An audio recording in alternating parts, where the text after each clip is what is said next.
नमस्कार शेतकरी बांधवांनो, मी योगेश भास्करराव गायधनी, मुक्काम पोस्ट पळशी, तालुका जिल्हा नाशिक. महत्त्वाचा असा व्हिडिओ आहे. जीवामृत आपण जे बनवलं होतं साधारणतः 10-15 दिवस आता झाले जीवामृत बनवायला. जीवामृत कसं बनवायचं त्याचा डिटेल व्हिडिओ मी टाकला होता. आपला हा तैवान पिंक पेरूचा मोठा प्लॉट आहे. याचा हार्वेस्टिंग आता सुरू झाल्याचे याच्यात आहे. पण अतिशय महत्त्वाचं असं जे याच्यात जीवामृतामध्ये असणारं देशी गाईचं गोमूत्र, शेण, त्याच्यानंतर पीठ जे आहे, त्याच्यानंतर गुळ, माती, त्याच्यानंतर दही, ताक आपण ज्याला म्हणतो ते ताक. आणि मी याच्यामध्ये काही बॅक्टेरिया पण घेतलेले आहेत, म्हणजे सुडोमोनस झालं, त्याच्यानंतर पॅसिलोमायसिन वगैरे, हे सगळे बॅक्टेरिया वगैरे आपण याच्यात टाकले, जीवाणू. आणि हे सगळं पूर्ण मिश्रण तयार झालं. एका तिपाडामध्ये बनवलं होतं आपण, आणि याचे आता आपण 4 तिपाड केलेले आहेत. म्हणजे समजा याचं हे जे आहे ते सगळे 4 यांच्यामध्ये व्यवस्थित मिक्सअप केले. हे 4 तिपाड आपले तयार झालेले आहेत. आता हे आपल्याला बागेला द्यायचे साधारणतः 1-1 लिटर आता आपण देणार आहोत. आता तेच काम आता चालू आहे. चला आता बघूया आपण कसं ते द्यायचं काम चाललंय. ये इकडे दादा, ती बादली मागे व्यवस्थित ती बादली दे. आणि 1-1 लिटर कसं द्यायचं आहे किंवा कसं कशा पद्धतीने बघा, हे सगळं जे आहे ते पूर्ण व्यवस्थित सगळे मिक्सअप केलेले आपण. म्हणजे पूर्णच्या पूर्ण सगळ्याच्या सगळे म्हणजे इक्वल त्याचे आपण 400 म्हणजे 200-250 लिटरचं आपण साधारणतः 800 लिटर बनवलंय. आणि 800 लिटरच्या याच्याने आपण हे सगळं द्यायचं काम चालू आहे. त्याचा पूर्ण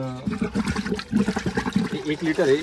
आणि 1 लिटरला थोडंसं आपण कमी प्रत्येक झाडाला देणार आहे. ये दादा हे आमची टीम सगळे काम आता सुरू करता. उचला बरोबर, ये इकडं. हे जे आहे आता याच्या जवळ, हे बघा त्या ड्रीपच्या जवळ जे आहे ना, हे इकडच्या बाजूने या बाजूने अशा 2 बाजूने याला टाकून द्यायचं. जमिनीत पूर्ण ओलावा आहे त्याच्यामुळे हे बघा या बाजूला हा बरोबर 1-1 लिटरचा आता सध्या. हे आपण ड्रीपच्या साह्याने पण देऊ शकतो, लक्षात असू द्या. म्हणजे गाळून जर घेतलं तर ड्रीपने पण देता येईल.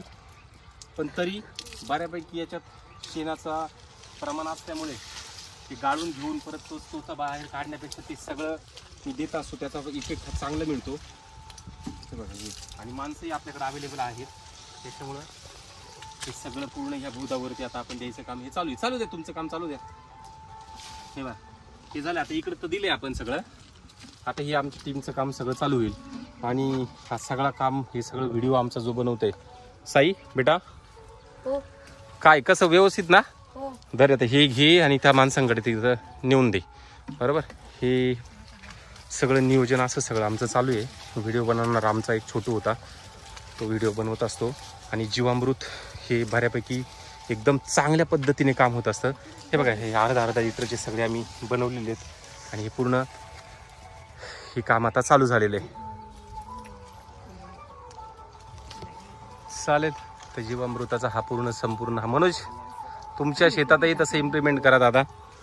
चालेल, असे बरेचसे व्हिडिओ बरेचसे जे आहे माहितीपूर्ण व्हिडिओ आता मी सर्वांसाठी बनवत असतो. आणि आता 2 दिवसापूर्वीच माझ्याकडे शेतकरी आलेत, त्या शेतकऱ्यांच्यासाठी मी काही व्हिडिओ बनवले. त्यांचे प्रश्नाचे उत्तर म्हणून ते 1-1 व्हिडिओ मी सध्या अपलोड करतो आहे. बोधाची साईज किती असायला पाहिजे, हा बोध जो आहे त्या बोधची साईज किती असायला पाहिजे, तारी बांबूचं नियोजन कसं असायला पाहिजे, कोणत्या प्रकारचा फोम वापरायला पाहिजे, आणि फळ फुगवणीच्या काळात अजून काय काय द्यायला पाहिजे, हे सगळं नियोजन आता असं चालू आहे. चालेल, तर भेटूया. आता माझं काम आता मी चालू करतो आणि भेटूया आता आपण पुढच्या व्हिडिओमध्ये. फक्त जे मी ह्या बागेला ज्या काही गोष्टी सगळ्या करत असतो, छोट्या मोठ्या ज्या सगळ्या गोष्टी, त्यात सगळ्या आपल्यापर्यंत पोहोचत असतो. तर भेटूया आता आपण पुढच्या व्हिडिओमध्ये. तोपर्यंत काळजी घ्या. धन्यवाद.